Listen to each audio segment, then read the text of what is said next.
Yes, ẹ kálẹ́ ẹ̀yin ènìyàn wa. Ẹ̀yin Nigeria youth, mo ní ọ̀rọ̀ láti bá yín sọ. Mo fẹ́ kẹ́ ẹ tẹ́tí yín bẹ̀lẹ̀ jẹ́ kẹ́ ẹ máa gbọ́ mi. Kẹ́ ẹ dẹ̀ farabalẹ̀ kẹ́ ẹ wo fọ́nrán tí mo mú wá fún yín yìí. Kẹ́ ẹ wá gbọ́ ọ̀rọ̀ lẹ́nu àwọn ènìyàn wọ̀nyí. Ṣé irọ́ ni wọ́n ń pa àbó òótọ́ ni wọ́n ń sọ? Ọ̀rọ̀ Nàìjíríà tí ò bá ti ní ìyanjú ní ọdún tá a wà yìí, ẹ gbàgbé ẹ̀. Nàìjíríà gbọ́dọ̀ kún ní ọdún yìí. Nigeria must divide by fire by force. Look at the set of people tí wọ́n kóra wọn jọ, tí wọ́n pera wọn ní coalition, tí wọ́n pera wọn ní ADC. Àwọn tó ti bà Nàìjíríà jẹ́, ẹ wá lọ dá ẹgbẹ́ sílẹ̀. Èyí tó ń dùn mí bẹ́ẹ̀ ni àwọn ọ̀dọ́, ẹ máa wò wọ́n máa lọ join wọn, àwọn ni wọ́n máa lò láti máa ba ìlú yẹn jẹ́ nítorí owó tí wọ́n máa fún yín for the meantime. Owó tí ò ní láàsì lọ́wọ́ yín, tí ẹ gbàgbé ọjọ́ ọ̀la yín, ẹ gbàgbé ọjọ́ ọ̀la àwọn ọmọ yín. Look at the set of people. Do you know how many times Atiku have contest for the president of Nigeria tí ó ń lulẹ̀? Ẹ mọye ìgbà. Ṣé dídán ni? Ṣé dídán ni èèyàn fi ń ṣe president ni? Ṣé dídán ni? Àyànmọ́ tí ó yàn ó yàtọ̀ sí ti Buhari, ó yàtọ̀ sí ti Tinubu. Ọlọ́run ti láwọn èèyàn á di president pé wọ́n máa wá láti wá bà Nàìjíríà jẹ́ torí kò sí nǹkan tó ń jẹ́ Nàìjíríà, òun náà ṣe wá síbẹ̀. Ẹ bá ń wo àwọn tí Ọlọ́run tì, Ọlọ́run kọ́ ló ń tì wọ́n, ẹ jẹ́ ká máa yànnàná ẹ̀. Ẹ bá rá àwọn tí wọ́n wọ orí àléfà orí presidency of Nigeria, àwọn tó yẹ pé wọ́n ń tì wọ́n wá bẹ̀ láti wá máa bà á jẹ́ nítorí pé Ọlọ́run ò lọ́wọ́ sí i. Màá kọ́kọ́ fẹ́ kẹ́ ẹ gbọ́ ọ̀rọ̀ tí àwọn bàbá wọ̀nyí sọ kí tó tẹ̀síwájú nínú ọ̀rọ̀ mi. Ẹ jẹ́ ká tẹ́tí wa sílẹ̀ ká máa dé. Ẹ jẹ́ ká lọ síbẹ̀ náà. Well, thank you for this question. Well, it is a fact that the economic reforms program of this administration comes with its attendant consequences and prices to be paid by Nigerians. And these prices are termed as sacrifices. But it is important that the Nigerian public and the Nigerian masses specifically separate their sacrifices with the political opportunism of the political elites who have now assembled or converged themselves as a coalition. And I will use this interview I'm granting to speak to the conscience and the hearts of Nigerians, especially the common people. Let's ask ourselves the truth. You need to ask yourself, with the profile, the caliber, and the faces of this messianic coalition, you need to ask yourself, does these people actually represent your interests? Will these people lead you to freedom? Will these people lead you to prosperity? Will these people lead you to the future? Do you, deep down in your conscience, look at these faces who are today parading themselves as saviors? Do you convince yourself that these are the people that can lead you to the promised land? Secondly, if you are looking for the people who destroyed Nigeria during the 16 years of PDP, they are in the coalition. If you are looking for the people who destroyed Nigeria in the 8 years of APC, they are in the coalition. If you are looking for those who participated in the 16 years of PDP and 8 years of APC, they are in the coalition. These were governors, these were ministers, these were people who had the opportunity to transform Nigeria, to turn Nigeria, to free Nigeria, to prosper Nigeria. They failed during their time in office. Now, these are the people who have today, simply because they are out of office for 2 years. As such, they feel marginalized. That why should a government be run without them? And now they presented themselves as messiahs. They presented themselves as freedom fighters. They are presenting themselves as liberators of Nigeria. After individual efforts to destroy Nigeria, crumble our economy, and put the life of Nigerians into unpalatable situations, now you are coming together to put collective efforts to ensure you destroy Nigeria finally. Imagine a coalition with Rauf Aregbesola, a man whose tenure as governor was characterized by non-payment of salaries, owing civil servants up to 36 months, with a lot of abandoned projects. Now you are coming to say you want to save the same Nigerians? During his time as Minister for Interior, we had a lot of prison break, and even to get international passport, it will cost you several months with a lot of lobby. But now with the new Minister for Interior, I got my international passport in just 2 weeks with no extra charges, with no lobby. And now you are coming to form a coalition against the government that has brought this into place. You should be ashamed of yourself. Or a Dino Milaye, who after many years of being a senator, all he can show to the people of Kogi West as his achievement is the exotic cars in his car garage. No wonder the people of Kogi West rejected him in the last election. Someone who could not even deliver his own local government for himself.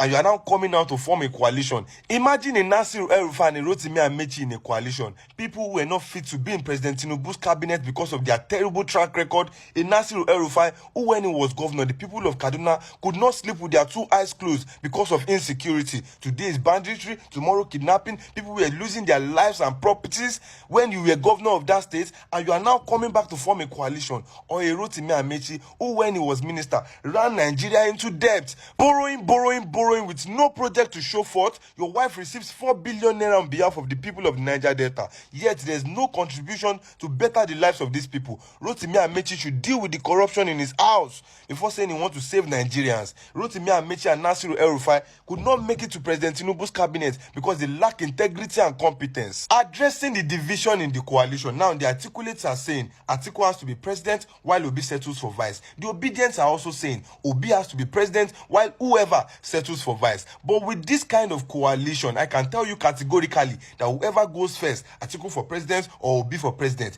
you are only trying to build Nigeria on a faulty foundation. Atiku that after 8 years of being vice president, his boss Obasanjo said that if he should approve Atiku's presidency, even God will not forgive him. That Atiku is such a thief. In fact, like this, the money Atiku stole from Nigerian government is enough to feed the entire population of Nigeria, the entire Nigerian population for the next 20 years. Imagine say we just wake up for money, they just serve everybody for the whole of Nigeria. Everybody, over 200 million population, they first serve all of us bread and egg. Afternoon time reach, they serve us pounded yam or bread and beans as you like it. And night reach, they just give us noodles, say something light for the night.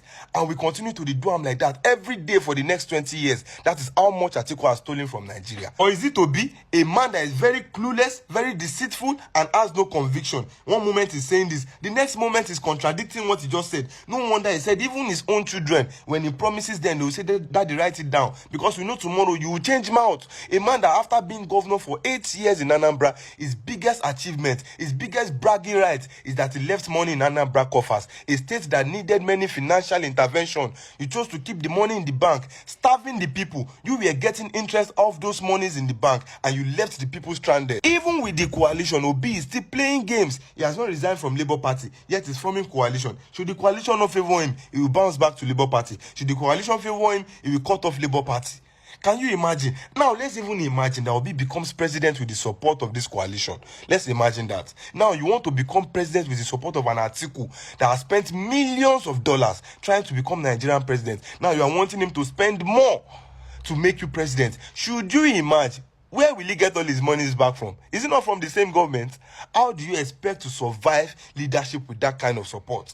Or Rotimi Amechi and Nasir El-Rufai that could not make it to President Tinubu's cabinet because of their incompetence and their lack of credibility. Now they are giving you support. And should you imagine their support, how do you compensate them? Is it not from the same Nigerian government? You would have to settle them from the Nigerian pocket. Oh, you want to crumble this economy that this current administration is struggling to revive? You want to send us back because of your desperation to become president. You can never succeed as a president if you surround yourself with thieves, incompetent people, and mediocres. Nigerians, shine your eyes. Reject this evil coalition of destruction. Ẹ wò ẹ̀yin ènìyàn mi gbogbo ọba àná rọ́fà àdìtì ṣé mọ̀ pé ní àwa lórí ìkànnì a máa mú wá lóní mọ́ńbé ni fún torí ẹ̀yin tẹ́ wà nílé láti lè máa rí dátà láti lè máa fi wo fọ́nrán wa ẹ má gbàgbé láti máa bá wa share ṣe gbọ́rọ̀ lẹ́nu wọn ẹ wò wọ́n bó ṣe kóra wọn jọ lókà Dino Melaye mi ò tí ì rí a grown up man tó wà stupid like that man. Gbogbo nǹkan tó kójọ tó mọ̀ pé kì í ṣe àágùn ẹ̀ ló fi kójọ wà wá lọ ṣe fídíò wá máa fi hàn ibi tó ń kó aago sí àwọn mọ́tò tó ń lò àwọn power bike àwọn kẹ̀kẹ́ tó ń lò mọ́tò kún gbogbo inú compound wà máa fi àwọn aṣọ ẹ̀ hàn inú tọ́lẹ̀tì ẹ̀ àwọn gold wristwatch expensive ones tó kójọ sínú ilé àwọn aṣèré ń kó ọrọ̀ jọ tí wọ́n mọ ẹni tó máa ná ẹ wo bí tí wọ́n bá ìlú ìdí ẹ wo tán bá Nàìjíríà dé the worst part of it people are still hoping ẹ dẹ̀ ṣì ń hope pé ẹ ṣì ní hope nínú ìlú yẹn Ọlọ́run mà ṣe ò tí ò jẹ́ kí ya dìdìrìn Ọlọ́run mà ṣe ò tí ò jẹ́ kí ya òpònú àpò ìfúngbẹ́mu Ọlọ́run ṣeun tó jẹ́ kójú mi là sí ọ̀nà òtítọ́ ojú mi là sọ́nà òtítọ́ ẹ wo bọ́n ṣe ṣe ayé yín Arẹ́gbẹ́ṣọlá lọ darapọ̀ mọ́ wọn ẹ wo gbogbo wọn ẹ lọ wo history gbogbo wọn tán kóra wọn jọ ADC ẹ lọ wo history wọn àwọn náà kan náà tẹ̀ ń show lórí TV àwọn náà ni àwọn ẹgbẹ́kẹ́gbẹ́ ẹ wò wọ́n thank God ọ̀rọ̀ yín ni mo ṣe ń sọ lọ́wọ́ ẹ wò wọ́n lórí TVC News live náà wà ẹ̀ àmì program tó ti ṣe sẹ́yìn lẹ́nu òun náà padà ń review tó ń show ẹ̀ I'm just talking about them now look at it àwọn náà ni wọ́n ń show yẹn ṣe é rá àwọn wèrè àwọn dìdìrìn àwọn agbófinró àwọn David Mark interim chairman ADC Rufai Arẹ́gbẹ́ṣọlá interim secretary ADC ṣe rí wọn coalition move ṣe rí wọn àwọn tí ẹ ti fẹ́ bẹ̀rẹ̀ sí ẹ fẹ́ máa tẹ̀lé lélẹ̀ ẹ̀yin ọ̀dọ́ Nàìjíríà follow your people if you are from south go and join southeast it's not a sin to fight for your right it's your right it's your right to ask for your in fact gbogbo àwọn nǹkan tá à ń ṣe all these things we are doing ó wà nínú constitution gbogbo àgbáyé ló mọ̀ so why are we worried why they think we be like we are doing something that is not legal should we continue like this ẹ wo bọ́n ṣe ṣe wá ẹ bọ́n ṣe ń pa wá ẹ wo bọ́n ṣe ń pa àwọn èèyàn kò sí ayé gbégbé ìgbádùn kò sí ìgbádùn àwọn èèyàn ń kú lójoojúmọ́ wọn ò dẹ̀ rí nǹkan kan ṣe sí i ẹ dẹ̀ ṣe ń tẹ̀lé wọn ẹ ṣe ń tẹ̀lé ẹ gbọ́n nǹkan tí àti kékeré sọ ní Peter Obi wà lára àwọn dìdìrín tó kóra wọn jọ yẹn o Peter Obi ẹsẹ̀ ẹ̀ kan wà nínú kí lorúkọ pátì ẹ̀ yẹn o pátì Peter Obi yẹn Labour ẹsẹ̀ kan wà nínú Labour ẹsẹ̀ kan wà nínú ADC Peter Obi ó ní káàvàdà ó ní kò sí nǹkan tó á ní kó òun máa contest president election ní 2027 òun pẹ̀lú Atiku náà ní òun náà fẹ́ contest fún president nínú ADC òun náà ẹsẹ̀ kan nínú PDP ẹsẹ̀ kan ẹnu ẹ̀ wo orú nǹkan tó ń fi ń ṣe ẹ̀yin ọmọ Nàìjíríà look at the way they are oh my God ẹ wo nǹkan tó ń fi ń ṣe láwọn bàbá rádaràda àwọn àgbàyàwó ẹ wo nǹkan tó ń fi ń ṣe ṣé ẹ dẹ̀ continue ẹ máa tẹ̀lé wọn these people ó yẹ they suppose to look their back they will not see anybody ó yẹ kí wọ́n wo ẹ̀yìn wọn wò kán má rí anybody lẹ́yìn wọn ó yẹ kán bẹjú wọn ẹ̀yìn kán má rí anybody ẹ dẹ̀ ṣì máa tẹ̀lé wọn ẹ̀yin ọmọ Nàìjíríà the youth of Nigeria open your eyes look at the people that come together àwọn tó ti bà Nàìjíríà jẹ́ àwọn ẹlòmíì tí wọ́n á ń bẹ̀ àtọ̀dún gbọ́n wọn ìjà díẹ̀ náà àwọn tó ti wọ 70 almost 80 some of them 80 wọ́n ní wọ́n fẹ́ wá rúùlù yín ẹ̀dẹ̀ fẹ́ tẹ̀lé wọn ẹ̀dẹ̀ máa wò ó nígbà tí most of them tó ń bẹ̀rẹ̀ tó ń rúùlù Nàìjíríà most of them they are 20 30 something ni wọ́n fi bẹ̀rẹ̀ tó ń fi rúùlù Nàìjíríà they are still there today ṣẹ́rípà àdánìkọ̀ ṣẹ́rípà olórí burúkú làwọn people wọn ṣẹ́rípà olórí burúkú ayé àtọ̀run ni wọ́n ọ̀pọ̀lọpọ̀ wọn ti ń rúùlù Nàìjíríà at the age of 33 or the age of 30 and they are still there till now. Ẹ yára ẹni brain ọ̀rọ̀ àbọ̀rọ̀ náà sọ fọ́mọlúwàbí tó bá dénú àádójìndì èmi ọmọ ọ̀rẹ́ yín náà ni olólùfẹ́ yín Àkàlàmàgò TV. Please share this program. Thank you all.